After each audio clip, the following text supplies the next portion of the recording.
Maagang nagising si Aldrin dahil sa tunog ng kawaling malakas na ibinagsak sa lumang kalan. Madilim pa ang paligid, ngunit rinig na niya ang boses ng kanyang ina mula sa kusina. Bumangon na kayo. Akala nyo ba madali kayong buhayin lahat? Napapikit si Aldrin habang nakahiga sa banig na pinagkakasya nilang magkakapatid. Tag-ulan noon at may tagas na naman ang bubong. Sa isang sulok, nakayakap sa tuhod ang bunsong kapatid niyang si Joel habang nanginginig sa lamig. Sa maliit nilang bahay sa baryo, normal na ang ganoong umaga. Walang lambing, walang kamustahan ng tulog. Ang unang maririnig palagi ay reklamo. Tahimik na bumangon si Aldrin na tagad na nagsalok ng tubig sa drum para makaligo ang mga kapatid niya. Ayaw niyang magalit na naman ang kanilang ina na si Aling Matilde. Habang nagsasaing ito, muli na naman silang pinaringgan. Magpasalamat nga kayo't napag-aaral pa namin kayo. Yung ibang mga magulang pinapatigil na ang mga anak.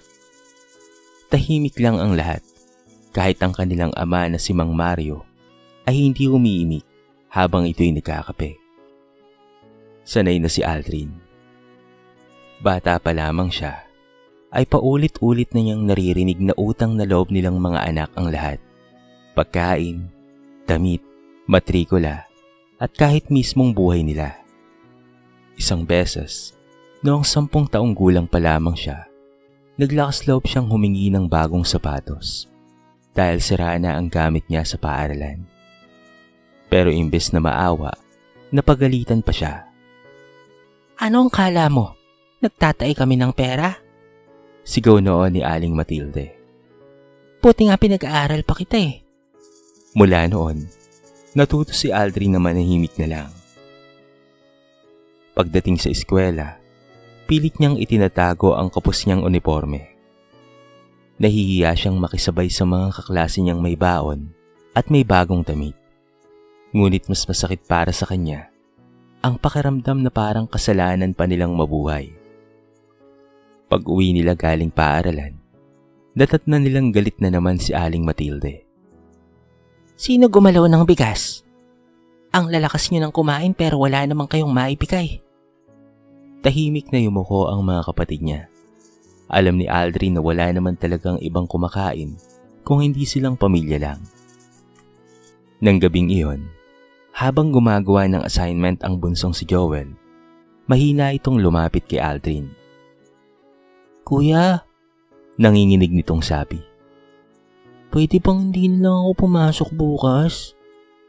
Bakit? Yumuko ang bata. May project kasi kami. Kailangan ng kartolina. Nahihiya po akong humingi kay nanay. Parang may mabigat na kamay na pumiga sa dibdib ni Aldrin. Tahimik niyang tinignan ang kanyang kapatid. 11 taong gulang lang si Joel, pero takot na takot nang humingi ng simpleng pang-eskwela. Naalala ni Aldrin ang kanyang sarili noong bata pa. Yung bawat pangangailangan ay may kapalit na sermon at pati na rin panunumbat. Sa kabilang kwarto, rinig na naman nila si Aling Matilde. Lahat na lang kailangang gastusan. Akala mo naman mayaman tayo. Napayuko si Joel habang pinipigilan ng pag-iyak. Doon, biglang may nabuo sa isip ni Aldrin. Hindi pwedeng ganito na lang habang buhay. Ayaw niyang lumaking takot ang mga bata. Ayaw niyang balang araw ay maramdaman rin ng magiging anak niya na pabigat sila. Bahigpit niyang ikinuyom ang kanyang mga kamay habang nakatingin sa bubong na may tagas. Kapag nagkaanak ako, bulong niya sa sarili. Hindi nila mararamdaman ang utang na loob nila na isinilang sila sa mundo. At sa unang pagkakataon sa buhay niya, nagkaroon siya ng pangarap na hindi lang para sa sarili niya, kung hindi para sa pamilyang bubuuin niya balang araw. 16 na taong gulang pa lamang si Aldrin, pero pakiramdam niya noon ay pasa na niya ang kalahati ng mundo. Tuwing bakasyon, hindi niya nararanasang magpahinga gaya ng ibang estudyante. Habang ang mga kaklase niya ay naglalaro ng basketball o namamasyal, siya na may maagang gumigising para magbuhat ng sako sa palengke. "Oy, bilisan mo!" sigaw ng isang tindero, habang iniabot sa kanya ang mabigat na kahon ng gulay. Tahimik na tumango si Aldrin kahit nanlalambot na ang kanyang mga braso. Bawat buhat niya ng sako ay katumbas lamang ng ilang barya na ipambibili nila ng bigas sa bahay. Ngunit tiniis niya yon dahil ayaw niyang makarinig muli ng sumbat mula sa kanyang inang si Aling Matilde. Pagka-uwi niya ng bahay ng gabing yon, agad niyang iniabot ang kinita. "Nay, ito po." Binilang ni Aling Matilde ang pera bago sumimangot. Ano? Ito lang? Malamig nitong sabi. Maghapon kang wala tapos ganito lang kaliit? Napayuko si Aldrin. "Pasensya na po, Nay. Mahina po kasi pasada sa palengke." Ang lalakas nyo nang kumain. Pero kulang na kulang naman ang ambag ninyo. Mas masakit pa yon kaysa pagod sa katawan. Sa isang sulok, tahimik lamang si Mang Mario habang naninigarilyo. Gusto man sigurong magsalita, pero nasanay na lamang itong manahimik. Kinabukasan, pumasok si Aldrin sa paaralan. Na halos walang tulog. Ngunit pilit pa rin siyang umingiti sa mga kaklase. "Pre, sasama ka sa field trip?" Tanong ng kaibigan niyang si Benji. Napahinto siya. 300 piso ang bayad para sa field trip. 1 linggo na nilang ulam yun sa bahay. "Hindi siguro." Pilit niyang sagot. "Sayang naman, pre." Napangiti na lamang siya kahit masakit. Sa totoo lang, gusto niyang sumama. Gusto niyang maranasan kahit minsan ng maging normal na estudyante. Pero alam niyang kapag humingi siya ng pera, siguradong sermon na naman ang aabutin niya. At tama nga siya. Nang gabing iyon, naglakas loob siyang magsabi kay Aling Matilde. "Nay, may field trip po kasi kami sa school." Hindi pa siya tapos magsalita, ay napabuntong hininga na kaagad ang ina. Field trip? Kailangan ba talaga yan? "Requirements daw po kasi." "Kung gusto mong makapunta, edi magtrabaho ka. Hindi kailangan ng field trip para matuto." Parang may malamig na tubig na ibinuhos kay Aldrin. Tahimik na lang siyang tumango habang pinipigilan ng hiya at lungkot. Kinabukasan, habang papaalis ang school bus ng mga kaklase niya, naiwan siyang nakaupo sa classroom, kasama ang ilang estudyanteng hindi rin nakasama. Sa labas ng bintana, pinapanood niya ang masasayang mukha ng mga kaklase niya. Doon niya lalong naramdaman ang agwat nila sa buhay. Pero imbes na mainggit, may nabuo sa isip niya. Ayaw niyang habang buhay na lang silang ganito. Ayaw niyang balang araw ay maranasan na rin ng magiging anak niya ang pakiramdam na kailangan niyang mahiya sa simpleng pangarap lang. Mula noon, mas lalo siyang nagsumikap sa pag-aaral. Kahit puwet sa trabaho, pinipilit niyang makakuha ng matataas na grado. Isang gabi, habang nag-aaral sa ilalim ng mahinang ilaw ng lumang bombilya, kinausap siya ni Aling Matilde. "Pagdating mo sa kolehiyo ha, wag ka nang umasa sa amin. Hindi namin kaya." Parang saglit na tumigil ang mundo niya. Ngunit ilang segundo lang, huminga siya ng malalim. Tumingin siya sa mga kapatid niyang natutulog sa lapag. Pagkatapos, ay daan-daan siyang tumango. "Sige po," mahina niyang sagot. Pero sa loob-loob niya, matagal nang malinaw ang desisyon niya. Kahit gaano kahirap, gagawa siya ng paraan. Dahil alam niyang edukasyon lamang ang tanging pag-asang makakapagputol sa siklong bumihag sa kanya. Lalo na sa kanilang pamilya sa loob ng maraming taon. Hindi naging madali para kay Aldrin ang pagpasok sa kolehiyo. Pagkatapos ng graduation niya sa senior high school, halos wala siyang dalang pera papunta sa lungsod. May maliit siyang bag, ilang perasong damit, at baong pangakong hindi siya susuko kahit gaano kahirap. Nakakuha siya ng scholarship sa isang state university, kaya libre ang matrikula niya. Pero problema pa rin ang pang-araw-araw na gastusin. Pamasahe, pagkain, photocopy ng modules, lahat ng iyon ay kailangang pagkasyahin sa maliit na kinikita niya bilang service crew sa gabi. Madaling araw na siyang nakakauwi galing trabaho. Pero 6:00 pa lamang ng umaga ay gising na ulit siya para sa kanyang klase. May mga araw na hindi na siya umuwi sa boarding house dahil wala na siyang pamasahe. Natutulog na lamang siya sa library ng school habang yakap ang kanyang bag. Minsan, 2 perasong tinapay lang ang pagkain niya sa buong araw. Pero mas pinipili niyang magutom kaysa humingi ng tulong sa bahay. Dahil alam niyang may kasunod na sumbat na naman ang bagay na yon. Isang gabi, habang naglilinis siya ng mesa sa fast food restaurant, tumunog ang cellphone niya. Si Aling Matilde ang tumatawag. "Hello po, Nay." Aldrin, wala na kaming pambayad sa kuryente. Napapikit siya sa pagod. "Magpapadala po ako pag sumahod." Hindi pwede ang mamaya ha. Ikaw ang panganay. Responsibilidad mo ang mga kapatid mo. Tahimik siyang napayuko. Kahit kailan, hindi niya narinig sa kanyang ina kung kamusta na siya. Kung nakakakain pa ba siya. Kung okay pa ba siya. Palaging obligasyon. Palaging responsibilidad. Pagkatapos ng tawag, ilang segundo siyang natulala habang nakatitig sa maruming mesa. Pagod na siya. May mga gabing gusto na lamang niyang sumuko at umuwi ng probinsya. Pero tuwing naiisip niya ang mga kapatid niya, lalo na si Joel na lumaking takot na humingi ng school project, pumabalik ang dahilan kung bakit kailangan niyang magpatuloy. Ayaw niyang manatiling ganoon ang buhay nila. Isang maulang gabi, pauwi siya sa boarding house nang biglang tumirik ang luma niyang sapatos habang naglalakad sa baha. Napaupo siya sa waiting shed habang basang-basa. Pagod, gutom, at walang pera. Habang nakatingin siya sa mga ilaw ng syudad, hindi niya napigilang mapaluha. Pakaramdam niya, napakalayo pa ng pangarap niya. Pero maya-maya, pinunasan rin niya kaagad ang luha niya.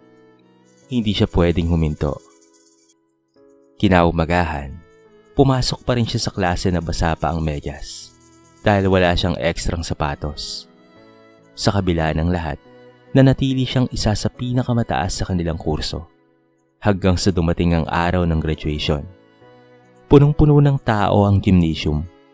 May mga magulang na may dalang bulaklak, pagkain, at pati na rin regalo para sa kanilang mga anak.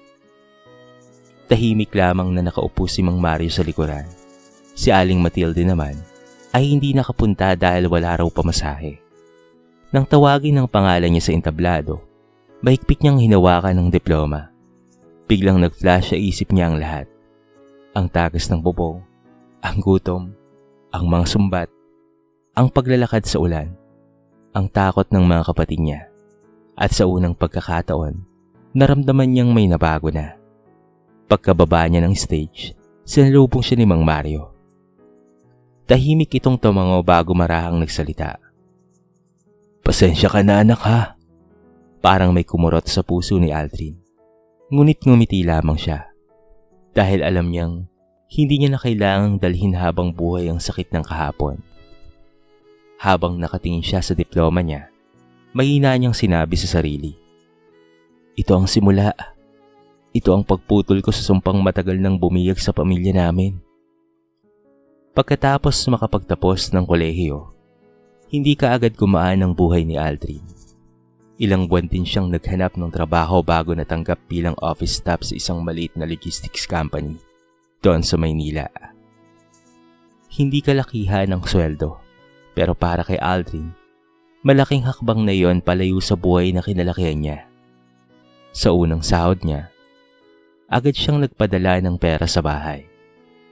Ngunit gaya ng dati, hindi pa sasalamat ang una niyang narinig mula kay Aling Matilde. "Ano, eto lang? Ang dami nating bayarin dito." Napapikit na lamang siya habang hawak ang cellphone. Dati, bawat salitang ganoon ay kayang sumira ng buong araw niya. Pero habang tumatagal, unti-unti niyang naintindihan na hindi niya kontrolado ang pananaw ng ibang tao. Ang kaya lamang niyang baguhin ay kung papaano siyang mamuhay. Kaya imbes na gumastos sa luho, nagsimula siyang mag-ipon. Nagbaon siya ng pagkain araw-araw para makatipid. Nag-overtime siya kapag may extra work.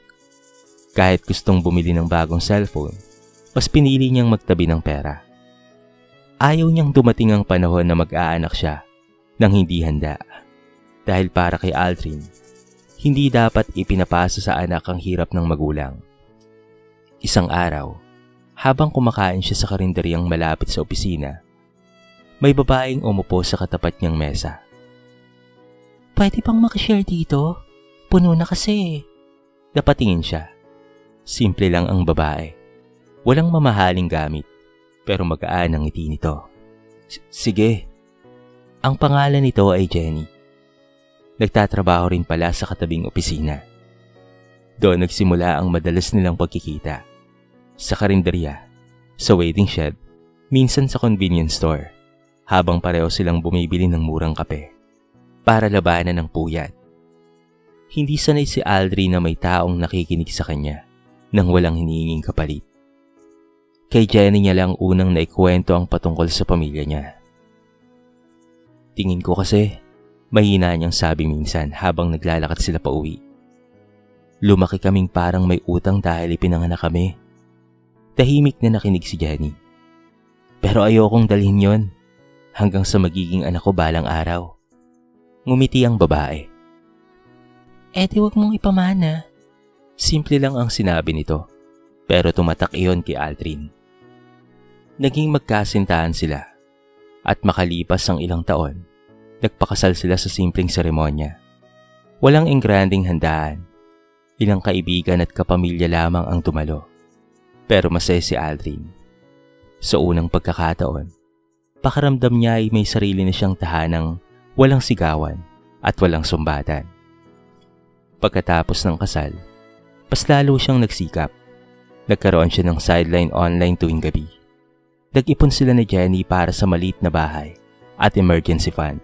At bago pa man nila planuhing magkaanak, sinigurado muna nilang kaya nilang bumuo ng pamilya. Isang gabi, habang naghahapunan sila, tahimik si Jenny. Bakit? Nag-aalalang tanong ni Aldrin. Dahan-dahang umiti ang asawa niya habang inilalabas ang pregnancy test mula sa bag. Positibo. Parang biglang huminto ang paligid. Napatitig lang si Aldrin habang nanginginig ang kanyang kamay. Hindi niya namalayang tumulo ang luha niya. Hindi dahil sa takot siyang maging ama, kung hindi dahil natatakot siyang baka hindi niya kayang maging mabuting magulang. Biglang pumalik sa alaala niya ang lahat ng sigaw, sumbat, at takot noong bata pa siya. Pero marahang hinawakan ni Jenny ang kamay niya. At magiging mabuting tatay ka. Bulong nito. Napayuko si Aldrin bago dahan-dahang tumango.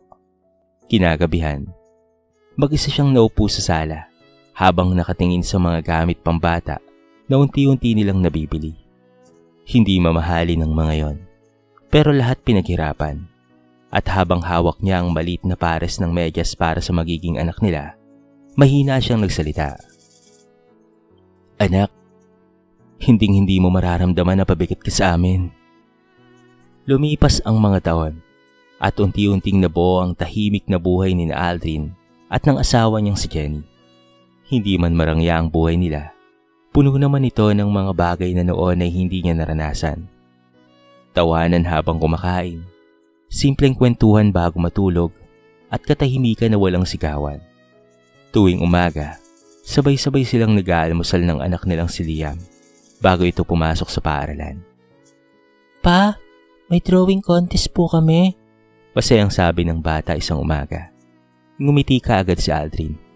Talaga? Sige, bibilhan ka namin ng bagong crayons mamaya ha. Napatigil si Liam. Talaga po? Oo naman. Minsan, naiisip ni Aldrin kung gaano kalaking bagay ang simpleng sagot na yon para sa bata. Dahil noong siya ay nasa edad nito, natuto siyang matakot humingi kahit papel o lapis. Ayaw niyang maranasan iyon ng kanyang anak. Kaya kahit pagod galing sa trabaho, sinisikap niyang maging present sa pamilya. Siya mismo ang nagtuturo kay Liam sa assignment. Kapag may okasyon sa school, lagi siyang dumadalo hanggat kaya. At higit sa lahat, hindi niya ginagamit ang sakripisyo bilang panunumbat. Responsibilidad namin ng mama mo na alagaan ka, anak, lagi niyang sinasabi sa anak. Pero isang hapon, dumalaw si Aling Matilde sa bahay nila. Habang naglalaro si Liam sa sala, napansin nitong malambing si Aldrin sa anak. Ano ba yung ginagawa mo? Sabi nito habang umiinom ng kape. Masyado mong pinibaby ang bata. Napangiti lang si Aldrin. Bata pa po kasi. Hindi pwede yung ganyan. Turuan mong maging responsable habang maaga. Tahimik siyang nakinig. Pero maya-maya, dadugtungan pa iyon ni Aling Matilde. Dapat matuto siyang tumanaw ng utang na loob. Balang araw, siya ang mag-aahon sa inyo. Parang biglang bumigat ang hangin sa sala. Napatingin si Aldrin sa anak niyang masayang nagkukulay sa sahig. Naalala niya bigla ang dating sarili niya. Yung batang takot humingi ng school project dahil baka mapagalitan. Yung batang lumaking iniisip na obligasyon niyang bayaran ang buhay na ibinigay sa kanya. Ayaw niyang maranasan iyon ni Liam. Dahan-dahan niyang ibinaba ang hawak na baso. Nay, kalmado niyang sabi. Hindi investment ang anak. Napatigil si Aling Matilde. Anong ibig mong sabihin? Hindi obligasyon ni Liam na buhayin kami. Paglaki niya, agad na sumimangot ang matanda. Bakit ka pa nagsusumikap? Dahil responsibilidad naming magulang yon. Tahimik ang buong sala. Kahit si Jenny ay napatingin kay Aldrin. Dahil ngayon niya lamang ito narinig na diretsa ang kinontra ang ina. Napailing si Aling Matilde. Ang yabang mo nang magsalita ngayon ah. Masakit man marinig, hindi na umurong si Aldrin. Hindi po yabang yun ay. Ayoko lang pong maramdaman ng anak ko. Napabigat siya. Biglang natahimik ang matanda. Parang saglit itong nasaktan sa sinabi niya.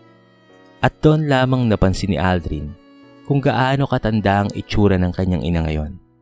Mas marami na ang puting buhok nito at bakas na sa mukha ang pagod ng buhay. Pero alam niyang kailangan niyang magsalita dahil kung mananahimik siya habang buhay, mananatili lang ang maling nakasanayan. Makalipas ang ilang minuto, tahimik na tumayo si Aling Matilde. Sige, mauna na ako. Hindi na ito kumain pa. Pagkasara ng pinto, napabuntong hininga si Aldrin. May kirot pa rin sa dibdib niya. Hindi madaling kontrahin ng sariling magulang. Lalo na kung buong buhay kang tinuruan na sumunod at magtiis. Pero habang nakatingin siya kay Liam na masayang tumatawa sa sala, unti-unti niyang naramdaman ang kakaibang gaan sa kanyang dibdib. Sa unang pagkakataon, pakaramdam niya ay tunay niyang naputol ang siklong matagal nang sumasakal sa pamilya nila. Isang gabi, habang nagpapahinga si Aldrin matapos patulugin si Liam, biglang tumunog ang cellphone niya. Ang bunso niyang kapatid ay nasa kabilang linya. Kuya, mahina nitong sabi. Nasa ospital po si tatay. Parang kinabahan kaagad siya. Anong nangyari? Na-stroke daw po, biglaan. Kinabukasan, agad na bumiyaya si Aldrin kasama ang asawa niyang si Jenny papunta sa probinsya. Pagdating nila sa maliit na ospital, nadatnan niyang nakahiga si Mang Mario habang nakakabit ang dextrose. Mas matanda na itong tingnan ngayon. Payat, mahina. Sa tabi nito ay tahimik na nakaupo si Aling Matilde. Noong makita siya ng ina, agad itong nagsalita. Masyadong malaki ang bill, Aldrin. Walang kamusta. Walang pahinga ka muna. Problema ka agad ang bungad nito. Tahimik na huminga ng malalim si Aldrin bago tumango. Sige po, ako na pong bahala. Hindi niya kayang pabayaan ng ama kahit marami siyang sakit na kinimkim sa nakaraan. Sa loob ng ilang araw, siya ang nagbayad ng gamot, laboratory at pagkain sa ospital. Nag-leave siya sa trabaho kahit pabawasan ang kanyang sweldo. Habang pinagmamasdan niya ang kanyang amang natutulog, hindi niya maiwasang maalala ang kabataan niya. Tahimik lang palagi si Mang Mario noon. Kapag pinapagalitan sila ng nanay nila, hindi ito sumasabat. Hindi ito nananakit, pero hindi rin sila ipinagtatanggol. At minsan, masakit pala ang pananahimik kaysa galit. Isang gabi, Natatnan niyang tahimik na nakaupo si Aling Matilde sa hallway ng ospital. Tahimik ang paligid. Pagod na rin ang matanda. Dahan-dahan siyang umupo sa tabi nito. Ilang segundo silang walang imikan. Hanggang sa biglang nagsalita si Aldrin. Nay, alam niyo bang takot na takot kaming magkakapatid noon sa inyo? Parang natigilan si Aling Matilde. Hindi ito kaagad nakasagot. Ultimo lapis sa project, nanginginig niyang dugtong. Nahihiya kaming humingi. Tahimik pa rin ang matanda.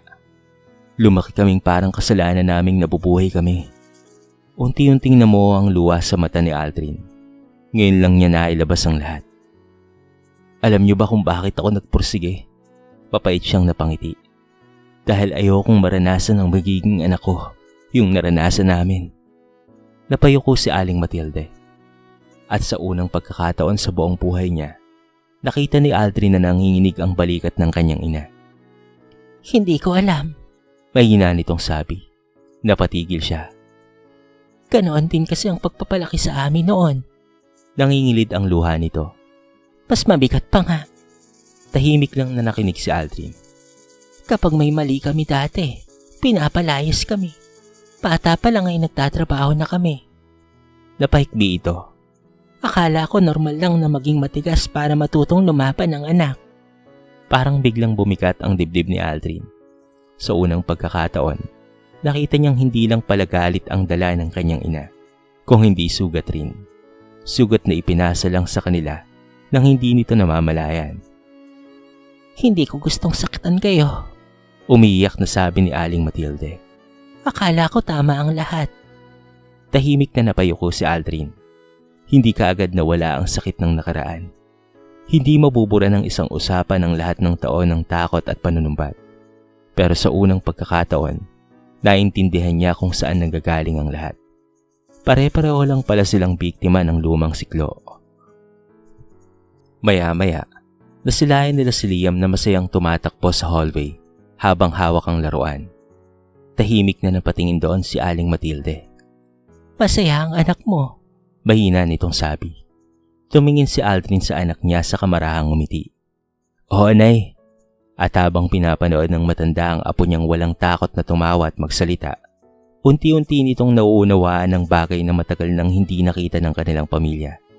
Na pwedeng lumaki ang isang bata sa pagmamahal nang hindi kailangang takutin. Makalipas ang ilang buwan matapos maospital si Mang Mario, unti-unti ring nagbago ang samahan ng pamilya. Hindi man naging perpekto ang lahat, pero nabawasan naman ang bigat na matagal na nilang pasan. Mas madalas nang dumalaw sina Aldrin sa probinsya kasama si Jenny at ang anak nilang si Liam. At sa bawat pagbisita nila, napapansin ni Aldrin ang maliliit na pagbabago kay Aling Matilde. Hindi na ito pala sigaw. Hindi na rin puro panunumbat ang naririnig nila. Minsan, nadatnan niya pa itong tinutulungan si Liam sa pagsusulat ng assignment. Dahan-dahan lang, apo. Mahinahon itong sabi.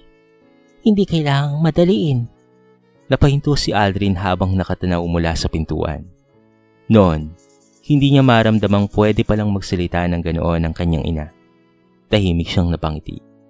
Isang gabi, habang kumakain sila sa maliit na hapag, napansin ni Liam na nahihirapan si Mang Mario na humawak ng kutsara dahil sa panghihina ng kamay nito. Agad na tumayo ang bata. Lolo, ako na po.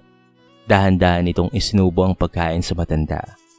Tahimik na napatitig si Aling Matilde sa apo niya. Walang pilit, walang sumbat, walang utang na loob na ipinapaalala.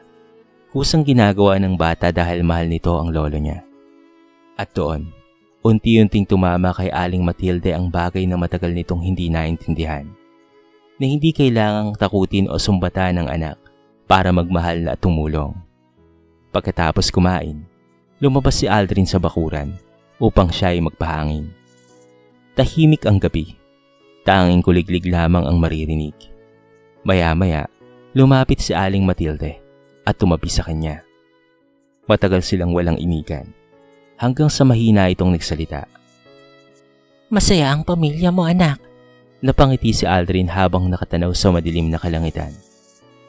Sinusubukan ko lang pong ayusin kung ano po yung hindi natin naranasan noon. Napayuko ang matanda. Pasensya ka na anak ha. Simple lang ang mga salitang iyon, pero ramdam ni Aldrin ang bigat na dala nito. Buong buhay niyang hinintay na marinig iyon. Ngunit ngayong narinig na niya, wala na yung galit na dala. Pagod na lang at pag-unawa. Alam ko pong hindi naging madali ang buhay niyo, mahina niyang sabi. Pero ayoko pong ipasa pa sa susunod na henerasyon. Tumulo ang luha ni Aling Matilde. Salamat at hindi ka naging katulad namin. Napatingin si Aldrin sa bintana ng bahay kung saan tanaw niya si Liam na masayang nakikipagkulitan kay Jenny at Mang Mario. Simple lamang ang eksenang iyon. Pero para kay Aldrin, yun na ang klase ng buhay na pinangarap niya noon. Habang nakahiga sa ilalim ng bubong na may tagas. Isang tahanang walang takot ang kanyang pangarap. Isang tahanang walang panunumbat. Walang batang mahihiyang mangarap. Maya-maya, tumakbo pa palabas si Liam. Papa! Masayang sigaw nito habang yakap ang drawing notebook. Tignan niyo pong drawing ko. Agad na lumuhod si Aldrin at kinuha ang notebook. Ang galing naman nito anak. Ngumiti ng malaki ang bata bago mahina itong nagsabi. Pasalamat po. Saglit na natigilan si Aldrin. Naalala niya bigla ang batang version ng sarili niya. Takot humingi ng kartolina.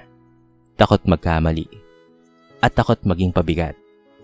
Mahigpit niyang niyakap ang anak. Anak, mahina niyang sabi. Wala kang utang na loob sa amin ng mama mo ha.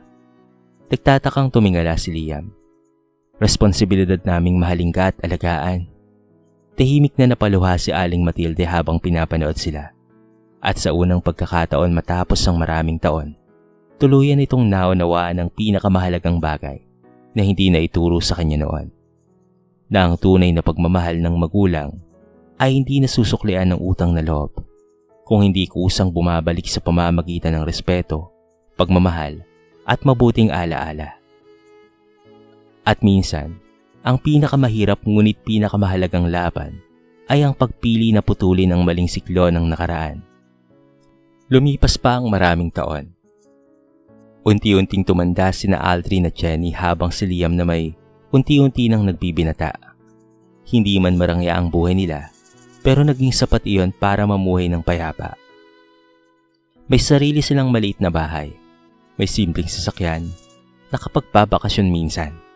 Nakakakain sa labas kapag may okasyon. May mga bagay na minsang naging pangarap lamang noon ni Aldrin habang naglalakad sa ulan papasok sa paaralan. Pero higit sa lahat, ang pinakamahalagang bagay para sa kanya ay ang klase ng tahanang nabuo nila.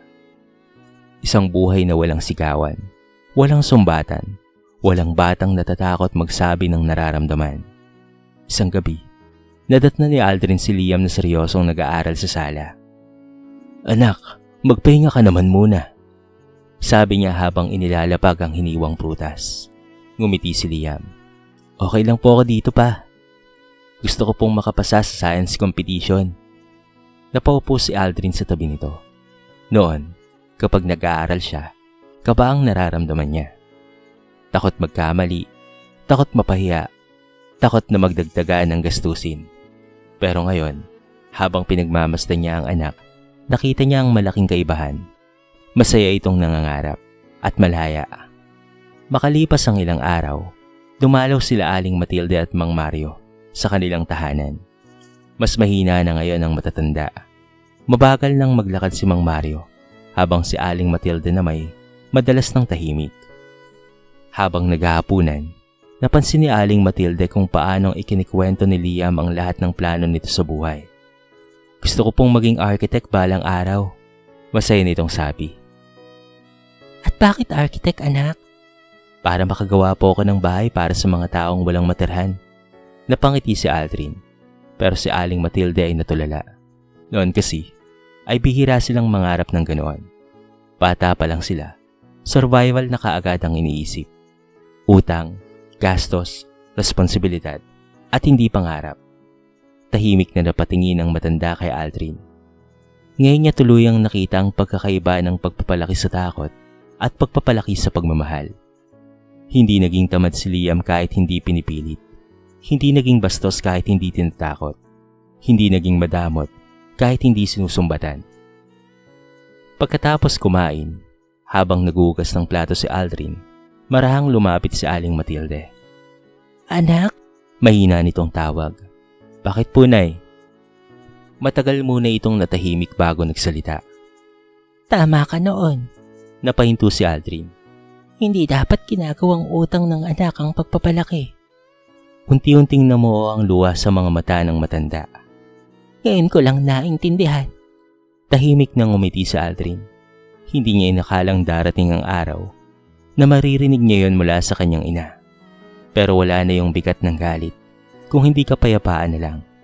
Dahil alam niyang kahit papaano, natapos na rin ang mahabang siklong ilang henerasyong ding nagpahirap sa pamilya nila. Bago matulog ng gabing iyon, dumaan si Aldrin sa kwarto ng kanyang anak. Mahimbing na itong natutulog habang yakap ang drawing notebook nito. Tahimik siyang napangiti. Pagkatapos ay maraan niyang pinatay ang ilaw at habang nakatayo siya sa pintuan, isang bagay lang ang malinaw sa puso niya. Hindi man niya nabago ang nakaraan niya, pero nabago naman niya ang magiging kinabukasan ng anak. At minsan, sapat na pala iyon para masabing nagtagumpay ka bilang magulang. Naging maayos rin naman ang buhay ng kanyang mga kapatid sa probinsya. Ang ilan sa kanila ay nagtatrabaho ngayon sa malalaking kumpanya. May mga anak na rin ang mga ito at tulad ni Aldrin, ayaw nilang iparanas sa kanilang pamilya ang kanilang dinanas noon. Sa kwentong ito ay marami tayong mapupulot na aral. Ang pagiging magulang ay hindi utang na dapat bayaran ng anak habang buhay. Responsibilidad ng magulang na mahalin, gabayan at buhayin ang kanilang mga anak nang hindi pinaparamdam na pabigat sila. Ipinapakita sa kwento na ang mga maling nakasanayan at masasakit na pagpapalaki ay maaaring maipasa mula sa isang henerasyon papunta sa susunod kung hindi ito mapuputol. Ngunit pinatunayan ni Aldrin na posibleng baguhin ang kinagisnan kahit mahirap. Hindi kailangang maging perpekto ang magulang upang makabuo ng masayang pamilya. Minsan, sapat na ang pagpiling huwag iparanas sa mga anak ang sakit na minsang naranasan mo. Ipinapakita rin ng kwento na ang pagmamahal ay hindi dapat may kapalit. Ang respeto ng anak ay kusang ibinibigay, hindi ipinipilit sa pamamagitan ng takot at pananumbat. Ang tunay na tagumpay ay hindi lang patungkol sa pera, kung hindi sa pagkakaroon ng tahanang puno ng pagmamahal, pag-unawa at kapayapaan. At higit sa lahat, ang pinakamahalagang aral ng kwento ay hindi natin kontrolado kung papaano tayong pinalaki. Pero nasa sa atin ang desisyon kung anong klaseng pamilya ang bubuuin natin balang araw. Dito na po nagtatapos ang ating maiksing kwento sa araw na ito. Sana po ay nagustuhan nyo. At sana po ay kinapulutan nyo ng maraming aral. Kayo mga kabarangay, anong masasabi nyo sa ating kwento? I-comment nyo naman po sa baba ang inyong mga reaksyon at babasahin natin ang lahat ng yan. I-comment nyo na rin kung taga saan kayo para naman malaman ko kung hanggang saan nakaabot ang video na ito. Paki-like and share na rin po ang ating kwento para mapakinggan rin ng iba. At kung bago ka pa lamang sa ating channel, baka naman pwedeng pakihit ang subscribe button at bell notification button para palagi kang updated sa mga bago nating upload na katulad nito. So paano mga kabarangay? Hanggang sa muli, thank you so much and peace out!